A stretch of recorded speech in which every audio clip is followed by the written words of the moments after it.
বনি ইসরাইলের সূরার নাম তো আল্লাহর নবী সাল্লাল্লাহু আলাইহি ওয়াসাল্লাম দিবানিশি অহরহ নবী পাক সাল্লাল্লাহু আলাইহি ওয়াসাল্লাম মাঝে মধ্যেই অনেকবারই এই বনি ইসরাইলের উদাহরণ টানছে। এখানে আর একটা কথা, শুধু রাসূলুল্লাহ সাল্লাল্লাহু আলাইহি ওয়াসাল্লাম যখন মেরাজে গিয়েছিলেন, আমি ওই ব্যাপারে কিছুটা বলবো, ওটার জন্যই আয়াত পড়ছি। তো মেরাজে যাওয়ার পরে যখন আল্লাহ পাক রব্বুল আলামিন 50 ওয়াক্ত নামাজ হাদিয়া দিছেন, আপনারা শুনছেন না? তো নবীজি সাল্লাল্লাহু আলাইহি সাল্লাম এই 50 ওয়াক্ত নামাজ নিয়ে যখন 7 আসমানের উপরে আরশ থেকে ফিরে আসতেছিলেন, এই প্রথম তখন 7ম আসমানে দেখা হয়েছিল ইব্রাহিম আলাইহিস সালামের সাথে। কোন নবীর সাথে? যাওয়ার সময় ওনার সাথে দেখা হয়েছে লাস্টে, যখন গেছিলেন। যাওয়ার সময় তো 7ম আসমান পড়ে না, আর এখন 7ম আসমান কোথায়? তো ওনার সাথে দেখা হয়েছে। ইব্রাহিম আলাইহিস সালাম জিজ্ঞেস করছে, আল্লাহ পাক কি হাদিয়া দিলেন? বলছে আমার উম্মতের জন্য 50 ওয়াক্ত নামাজ। ইব্রাহিম আলাইহিস সালাম বললেন আলহামদুলিল্লাহ, ঠিক আছে, আচ্ছা, আল্লাহ ভরসা, যা। মানে উনি আর কিছু বলে নাই। এই 6ষ্ঠ আসমানে, মানে এর পরের আসমান, এখানে এসে দেখা হয়েছে হযরত মূসা আলাইহিস সালাম, এই বনি ইসরাইলের নবী মূসা নবীর সাথে। মূসা আলাইহিস সালাম জিজ্ঞেস করলেন যে কি পাইলেন, হাদিয়া কি দিল? তো বললেন আমার উম্মতের জন্য 50 ওয়াক্ত নামাজ, এটা নিয়ে যাচ্ছে। মূসা আলাইহিস সালাম তখন বলছে, খারাপ, আরে রাখেন, আর এদিকে যাইয়েন না, 5ম আসমানের দিকে যাইয়েন না, নিচে নামবেন না, আবার রিটার্ন করেন। এই তখন উনি বলছে, ও নবী মুহাম্মদ, বনি ইসরাইলকে, আমার কওম বনি ইসরাইলকে আমি চালাইছি, ওরা আমারে জ্বালাইয়া একেবারে মানে কইলা করে লাইছে। আমি জানি উম্মত সরানি বুঝানি কি কষ্টের কষ্ট। আপনার কাছে অনুরোধ, আপনি 50 ওয়াক্ত তাদেরকে দিয়া মানে ফাইতেন না, কুলাইতেন না, আপনি কমায় আনেন। তো আল্লাহ নবী সাল্লাল্লাহু আলাইহি ওয়াসাল্লাম গিয়া কমায় আনছেন। 9 বার ফেরত গেছেন। প্রতিবারে আল্লাহ তাআলা 5 ওয়াক্ত কমাইছেন। তাহলে কত হইল? 5 নং 45 ওয়াক্ত। 9 বারের পরেও তো আগে তো একবার গেছেই, কথা বুঝছেন? প্রথম একবার গেছিল না, এরপরে আরো গেছে কয়বার? কয়বার হইল? 10 বার। এজন্য এটা একটা কথা মনে রাখবেন, নবী সাল্লাল্লাহু আলাইহি ওয়াসাল্লামের ওই এক রাতেই মেরাজ হইছে 10 বার। আল্লাহর দিদার হইছে কয়বার? 10 বার। আরো একটা মজার কথা আছে, মূসা আলাইহিস সালাম প্রথমবার আল্লাহর দিদারের পরে, আল্লাহর কাছ থেকে আসার পরে এই প্রথমবার তো দেখছে একবার নবীজিকে, দেখেই তো জিগাইছে। তো মূসা নবীর একটা আফসোস ছিল, মূসা নবী কিন্তু আল্লাহকে দুনিয়ার থাকতে দেখতে চাইছিল, ছিল কিনা? হ্যাঁ, রব্বি আরিনি, কোরআনের আয়াত। আল্লাহ আজ বহুদিন তোমার সাথে কথা বলি তুর পাহাড়ে। কথা যত বলে এটাই নিয়ম, কথা বললে দেখতে মন চায়। তো আজ আল্লাহ আপনাকে দেখতে চাই। আল্লাহ তাআলা বলছে, না, লান তারানি, মূসা তুমি আমাকে দেখতে পাইবা না, তুমি দেখলে সহ্য করতে পারবা না। আল্লাহ তাআলার এ কথার পরেও মূসা নবী খুব আবদার করতেছিলেন। আল্লাহ তাআলা বলছে, তো ঠিক আছে, ফানজুর ইলাল জাবাল, তুমি ওই তুর পাহাড়ের দিকে তাকায় থাকো, ডাইরেক্ট উপরের দিকে না, তুমি এমনি সোজা পাহাড়ের দিকে তাকায় থাকো। আমি আল্লাহ তাআলা আমার নূরের এক জাররা তাজাল্লি, বিকিরণ, আমার আলোর ফেলছি। এক জাররা নূরের তাজাল্লিতে আল্লাহ তাআলা কোরআনুল কারীমের মধ্যে আছে যে যেই পাহাড়ের উপরে যখন আল্লাহ তাআলা তার নূরের এক জাররা, এক বিন্দু তাজাল্লি যখন ফেললেন, তখন জালাহু দাক্কান, পাহাড়টা একটা ঝাঁকি খেয়ে একেবারে মাটির সাথে মিশে গেছে। ওয়া খাররা মূসা সাইকান, এবং মূসা নবী দাঁড়ানো অবস্থা থেকে উল্টাইয়া পয়রা বেহুশ হয়ে গেছে। হুঁশ আসার পরে মূসা নবী বলছে, আল্লাহ আইসে আর লাগতো না, সাউন্ড লাগতো না, কথা কইতে আসি ডেই বালা বাবুরে সাইয়ার বুঝি হইতো না, কিছুই তো চাইতে পারলামে না। যাও আপনি এক জাররা দিলেন, এটার দিকে তো আর আমি ডাইরেক্টও চাইছি না, পাহাড়ের ওয়াসে তাই চাইয়া আসিলাম, পাহাড়ের মাধ্যম হইয়া, সেইটাই তো আর খারাপ দেখতে এলাম না। তো এটা আমার নবীর শারাফত মর্যাদা, যেই নবী মুসাও কিন্তু মজবুত নবী, বড়সড় নবী, উলুল আজম নবী, তিনি আল্লাহকে দেখতে চেয়ে এক জাররা নূরের তাজাল্লিতে সহ্য করতে পারে নাই। আজ যখন এটা বলতেছি, আজ যখন মুসা নবী দেখছেন নবী মুহাম্মদ সাল্লাল্লাহু আলাইহি ওয়াসাল্লাম আল্লাহকে দেখে আল্লাহর দিদার নিয়ে আসছেন, তখন মুসা নবী রাসূল পাক সাল্লাল্লাহু আলাইহি ওয়াসাল্লামের চেহারা মুবারকের দিকে তাকিয়ে, চোখের দিকে তাকিয়ে, যেই চোখ আল্লাহকে দেখছে সরাসরি এই মাত্র, এইটাকে দেখে মুসা নবীর সেই কথা মনে হইছে, হায় আমি তো দেখতে চেয়েছিলাম কিন্তু আমি তো দেখতে পারলাম না। কিন্তু এই যুবক, এই নবী কি পরিমাণ সৌভাগ্যবান, সে তো এই মাত্র আমার মাওলাকে দেখে আসছে। তো এটা তো সেই চোখ দেখতেছি যেই চোখ আল্লাহকে দেখছে। তো মুসা নবী চিন্তা করলেন, যা আল্লাহকে দেখার মজা আরো নিমু, নবী মুহাম্মদকে আবার পাঠাই, প্রতিবারে তো একবার নতুন করে দেখে আসবে, আমি আবার দেখবো। তো 10 বার আল্লাহ নবীকে আল্লাহ পাকের নূর আর আল্লাহ পাকের মেরাজ রাসূলুল্লাহ করে আসার পর ওই চোখকে মুসাও 10 বার দেখা 10 বার নতুন নতুন মজা লাভ করছে। এটা একটা মেরাজের হাকিকত, বলেন আলহামদুলিল্লাহ। তো আল্লাহ নবী সাল্লাল্লাহু আলাইহি ওয়াসাল্লাম বলছেন, মুসা আমার আর যেতে লজ্জা হয়, ইস্তাহিয়াইতু, আমার শরম হচ্ছে, আর আমি আর যাইতাম না।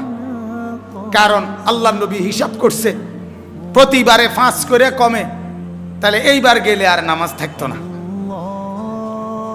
5 নং 45 হলো না, তো এইবারের গেলে কি আর নামাজ থাকবে নি? এবার তো আর 5 গেলে তো তার নাই, ফুঁজিয়ে নাই। এই জন্য আল্লাহ নবী সাল্লাল্লাহু আলাইহি সাল্লাম ফেরত চলে আসছেন।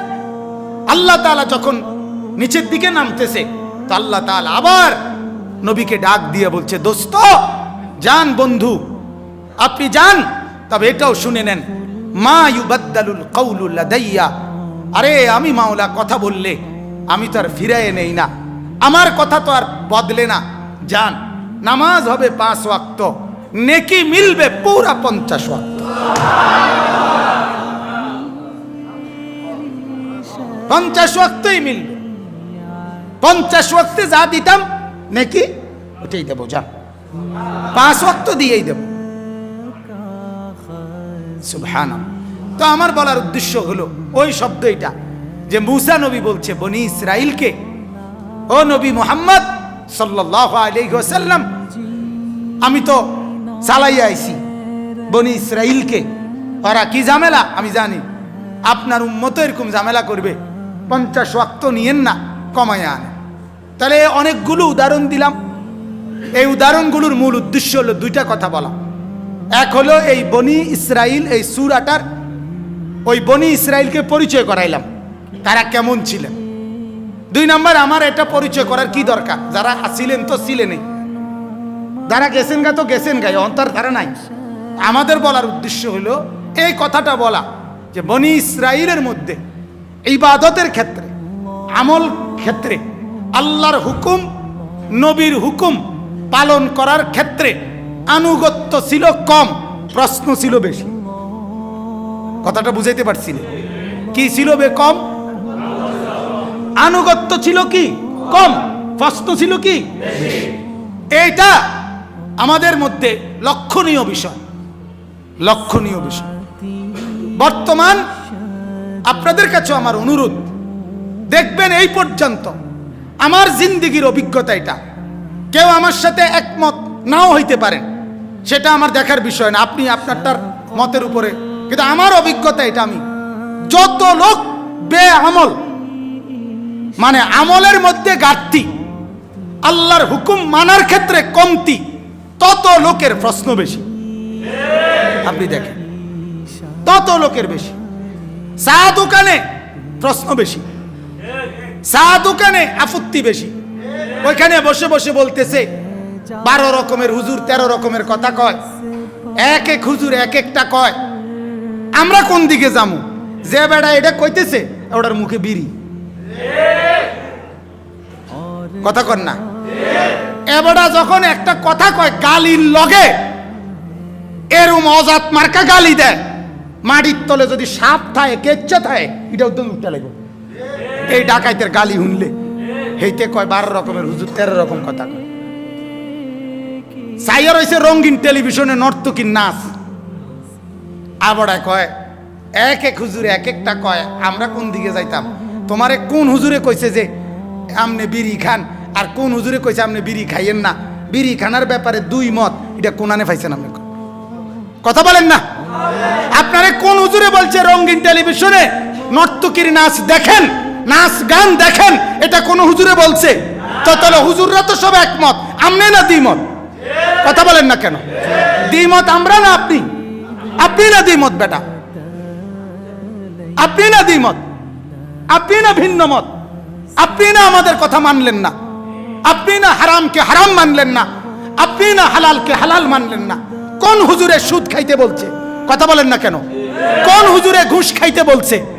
কোন হুজুরে মিথ্যা কথা বলতে বলছে?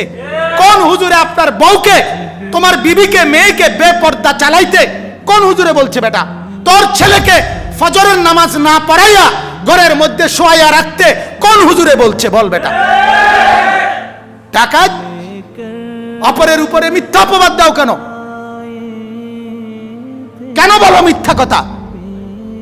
এখন বুঝায় কও। কোন আলেমে দ্বীন, হক্কানি রব্বানি মুত্তাকি আলেম যিনি, তিনি কখনোই উম্মতের মধ্যে বিভক্তি করে না। আর যদি কেউ বিভক্তি করে আপনি খুঁজে দেখেন তার ইলমে, আমলে, তাকওয়াতে অবশ্যই কোনো না কোনো সমস্যা আছে। পাঞ্জাবি গাও দিলেই কেউ বেহেশতে গিয়ে ঘুরাইয়া লাইছে, এটা কি আমরা বলছি কোনোদিন? কথা বলেন না। আর হুজুর মানেই বেহেশতি, দুই এক বেলা হয়তো দুপুরের বাদ বেহেশতে খায় আর রাইতে এলাকাত খায় নাকি? তো তাইলে হুজুরকেও তো হিসাব দিতে হবে, দিতে হবে কি না? ফিস সাহেবের হিসাব দিতে বনি না? ফিস সাহেব এমনি যাবো গা? হ্যাঁ, নবী পাক সাল্লাল্লাহু আলাইহি ওয়াসাল্লাম, আমাদের নবী পর্যন্ত হাদিসে আছে, সব উলামায়ে কেরাম জানে, আল্লাহর নবী সাল্লাল্লাহু আলাইহি ওয়াসাল্লাম পর্যন্ত জীবনে মৃত্যু পর্যন্ত নবীজি 5 ওয়াক্ত নামাজের পরে প্রত্যেক দিন 5 বার কমপক্ষে নবীজি এই দোয়া করতেন, আল্লাহুম্মা হাসিবনি হিসাবান ইয়াসীরা। আয় আল্লাহ, আমি মুহাম্মদের হিসাব আপনি সহজ করে দেন। নিজের ব্যাপারে বলতেন, নিজের ব্যাপারে। হ্যাঁ, এটা হাদিস না? কথা বলেন না কেন? এটা দোয়া না নবীজি? আপনি জিজ্ঞাসা করেন আলেমদেরকে, তাইলে এটা নবীজি কেন বলতেন? অথচ নবী সাল্লাল্লাহু আলাইহি ওয়াসাল্লামের আবার হিসাব কিটা? ওনার তো কোনো গুনাহই নাই, ঠিক কি না বলেন? তিনি মাসুম। নবীজি কি একেবারে নিষ্পাপ, একেবারে নিষ্পাপ, একেবারে নিষ্পাপ, একদমই নিষ্পাপ।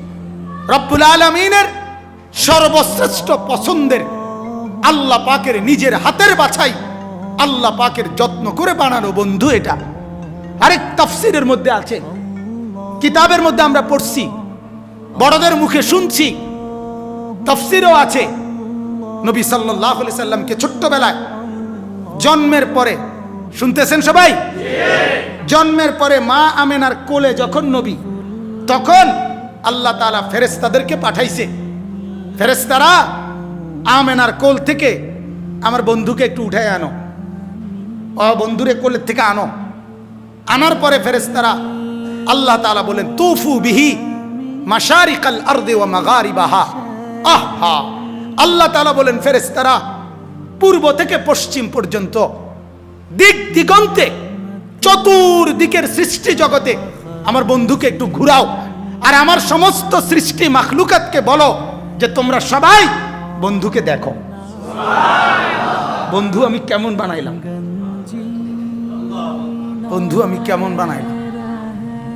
আল্লাহ বলছে ফেরেশতাদেরকে, ওই আসমানকে বলো, এই আসমান দেখো মাওলা তার বন্ধুকে কেমন বানাইছেন, দেখো না, নাকটা দেখো, চোখটা দেখো, কান দেখো, হাত দেখো।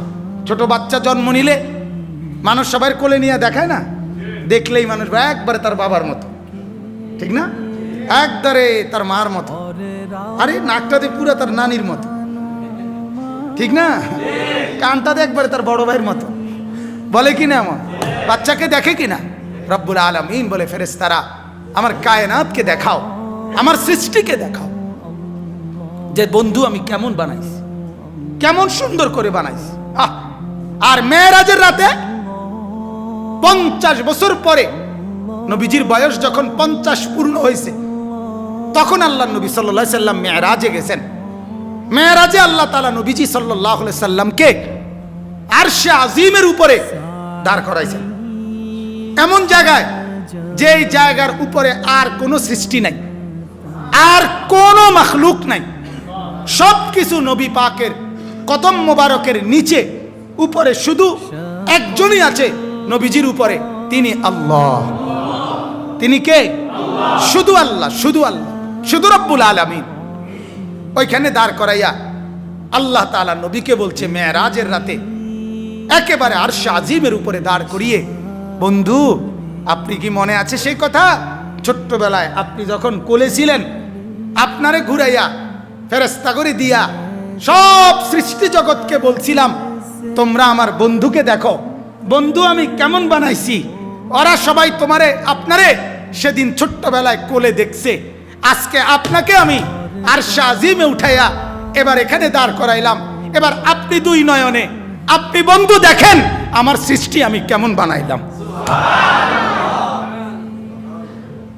আল্লাহ, ছোটবেলায় ওরা আপনারে দেখছে, এখন আপনি দেখেন ওদেরকে, দেখেন আমার পাহাড় কেমন, আমার নদী কেমন, আমার সাগর কেমন, আমার আসমান কেমন, আমার জমিন কেমন, আমার জান্নাত কেমন, আমার জাহান্নাম কেমন, আমার কায়নাত কেমন, আমার ফেরেশতাগুলো কেমন, আমার মখলুকাতের কোনটা কেমন, দেখেন আপনি একটা একটা করে দেখেন, সবটা দেখেন। আপনাকে এত উপরে তুলে আনছি, সব আপনার নিচে, আপনি তাকাইলে সব দেখতে পাইবেন। সুবহানাল্লাহ। সুম্মা দানা ফাতাদাল্লা ফাকানা কাবা কাউসাইনি আও আদনা ফাআওহা ইলা আবদিহি মা আওহা। একদম কাছে এনে দেখাইছে। তাইলে আমরা আপনাদের কাছে এটা বুঝাইতে চাইলাম, দোস্ত, যত লোক বেআমল তত লোক বেশি প্রশ্ন করে, বেশি ওলামায়ে কেরামের উপরে ইতিমাদ, ওলামায়ে কেরামের উপরে আস্থা রাখতে চায়, রাখতে চায়।